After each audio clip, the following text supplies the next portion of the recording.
risk. Joining us now is DoubleLine Capital Deputy Chief Investment Officer Jeff Sherman. What do you mean, Jeff? What's the strategy around fixed income right now?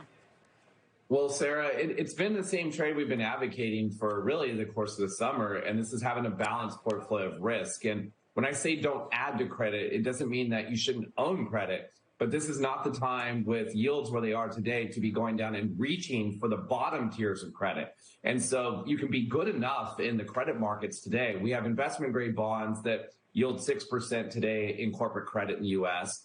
You have high yield bonds at the upper end of the higher end of the credit ratings that yield in the 7, 8, 9% range. And so there are places in the credit markets that still make sense.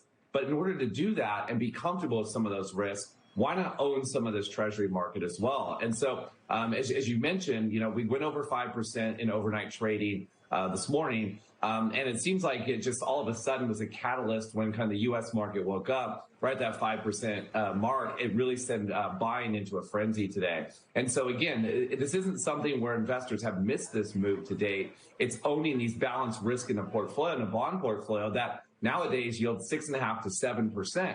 That sounds a lot more attractive of getting a return that's pretty likely to have those levels versus taking some speculative risk, as you mentioned, with all the geopolitical risk out there today. What ultimately, though, do you think turns the tide on this bond sell-off we've seen?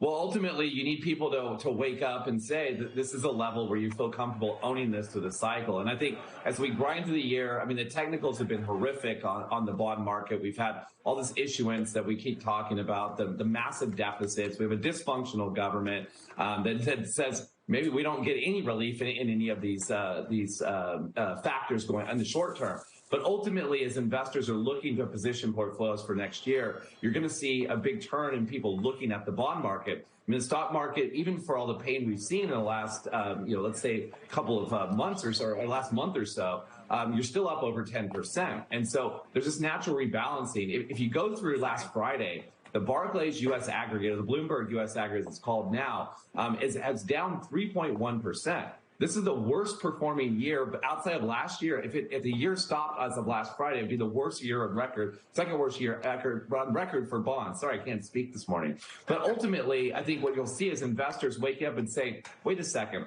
5% on a Treasury market, I don't have to take risks. I can lock this in for a prolonged period of time. And you're seeing that with institutional buyers. At least we've seen that with some of the longer duration, the people who own longer Treasuries come back into the marketplace and start to get excited about these yield levels.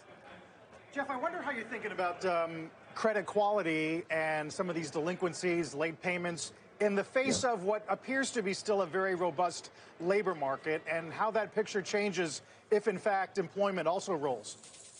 Well, Carl, as we always say, the recession occurs as soon as the labor market rolls over. And so you are starting to see delinquencies. There was some news out last week about some of the highest delinquency rates you've seen on autos. We're seeing this in lower quality borrowers in the subprime mortgage market as well, lower FICO scores, increasing delinquency. And you're seeing some just broad-based in consumer, whether it's credit cards or other type of consumer loans. And so the problem with looking at measures like GDP, which we'll get this week, which is expected to be a very strong number, is that it is very backward looking. And so the labor market is one of the last things to kind of roll over there. But you are seeing some weakness in credit. And it's the resumption of student loans coming back into the market. Again, that really hasn't trickled through the economy yet. But you guys were talking at the onset of this program about higher energy prices as well and the risks there as well. And so don't forget that a lot of consumers, the pain point they feel, number one, are the prices at the pump. And also as we go into the heating season or the cool winter season, was a demand for higher oil prices too, or higher energy. It takes a bigger part of the overall budget and discretionary spending. So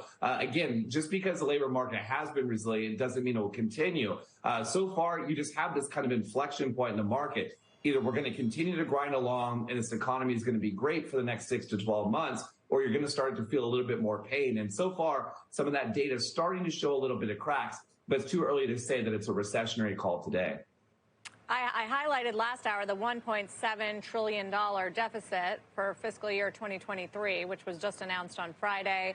The fact that it's not set to improve, that this is happening during a time of high growth, and that there are serious concerns now about supply and demand in the Treasury market. Do you guys see this as as a big driver of the action right now and a potential worrisome issue?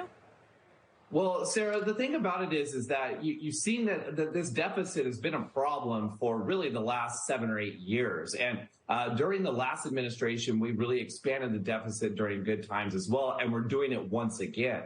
And so what you see is there's this addiction to this structural deficit. And so it does become a problem. We're seeing that, again, as this debt rolls over, that's when it really becomes a problem. A lot of the coupon out there at Treasury is still at very low levels, just like you have with corporate America or you have at the consumer level. The problems really become is when that debt rolls over, if yields are where they are today, those coupon and interest payments reset meaningfully higher. And so this becomes a bigger problem in the medium term, where ultimately the debt service eats up so much of our discretionary budget within the overall budget. And so it becomes a bigger and bigger issue. And so the market seems to always look for a reason to explain price action. And that's really been one of the largest explanations over the last 2 months for this rise in yields.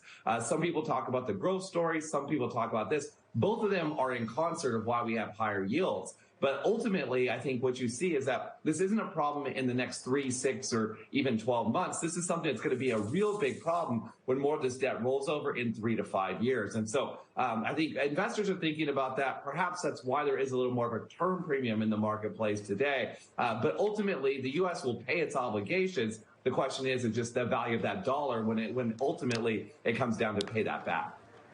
Jeff Sherman, really good color and commentary on the move in rates. Thank you very much for joining us. Thanks for having me today. From DoubleLine.